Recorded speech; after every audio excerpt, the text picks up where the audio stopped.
into the system unit of a microcomputer and the study of the components of a system unit.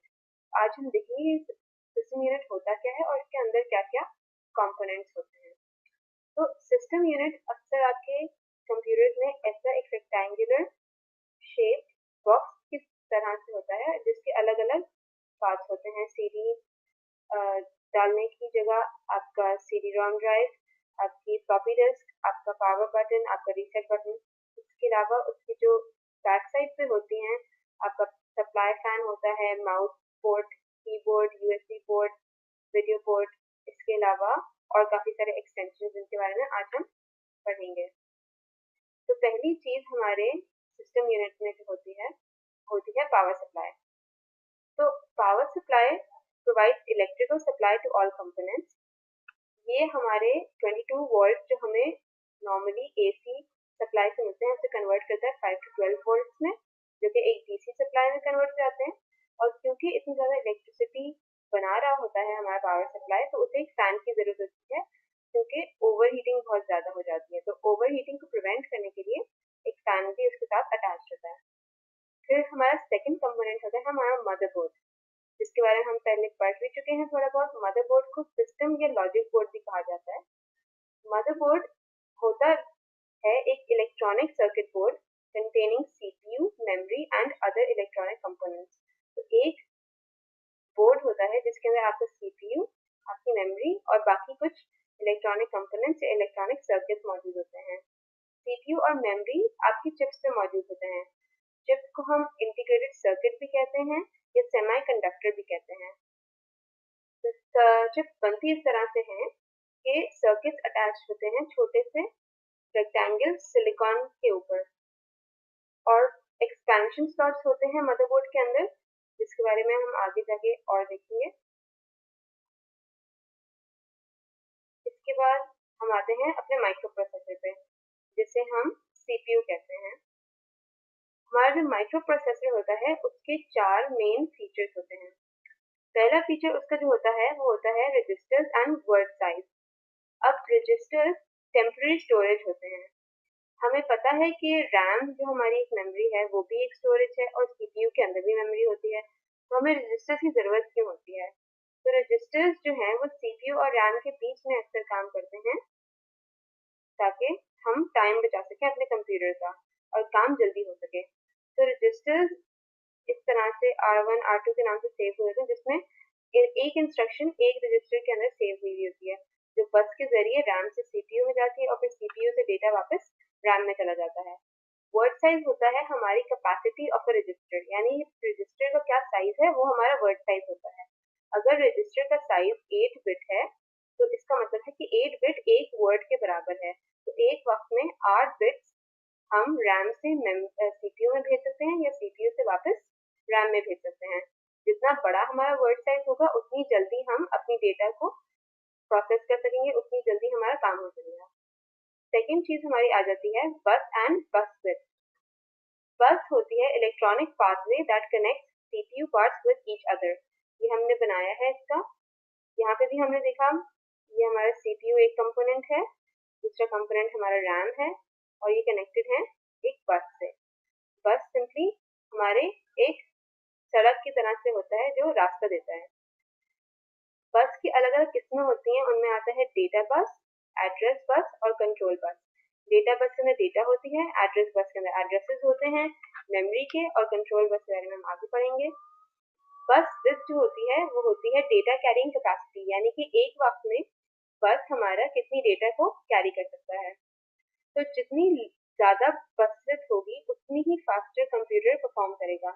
यानी कि अगर बस का size हमारा 16 बिट हुआ तो हम रजिस्टर के अंदर अगर 8 बिट डेटा है तो हम एक वक्त में 2 रजिस्टर्स को एक के बाद एक फौरन भेज के टाइम बचा सकते हैं, बजाय इसके कि अगर बस का साइज होता हमारा 4 बिट्स तो हमारी डेटा इससे कम हो जाती और हमें ट्वाइस टाइम लगता यही काम दोबारा करने में।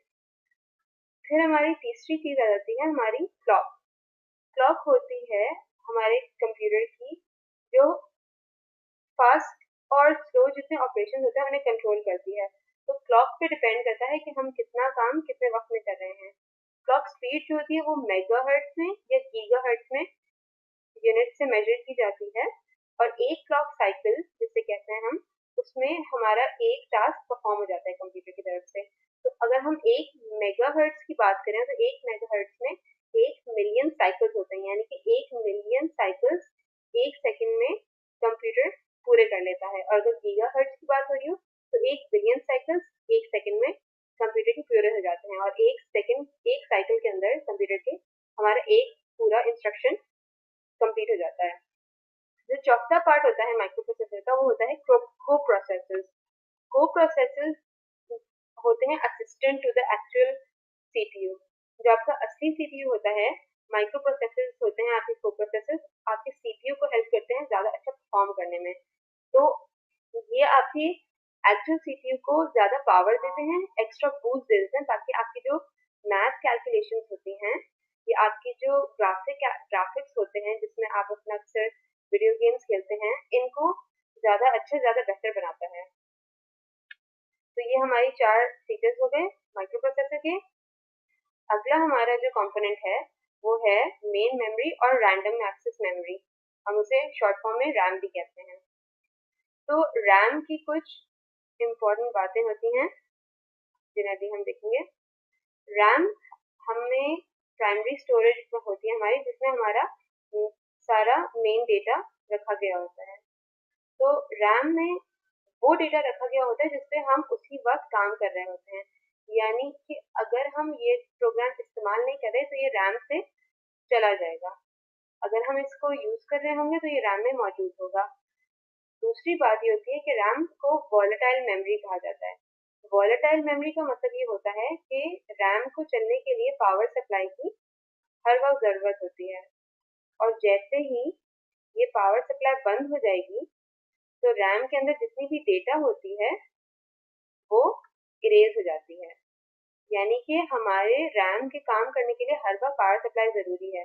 तो अगर हम कोई काम करते हैं अपने कंप्यूटर पे और हम उसे सेव नहीं करते और कंप्यूटर बंद कर देते हैं, तो जब हम बाद में खोलते हैं तो देखते हैं कि हमारा काम रहा नहीं, डिलीट हो गया। इसका मतलब ये होता है कि वो काम रैम में सेव था, हमने उसे हमने उसे रोम में सेव नहीं किया था, या हमने उसे कहीं परमानेंटली सेव नहीं किया था, तो वो डिलीट हो गया जैसे ही पावर सप्लाई छिन गई। तो इसलिए इसे टेम्पररी स्टोरेज भी कहा जाता है कि ये परमानेंट नहीं है, टेम्पररी है।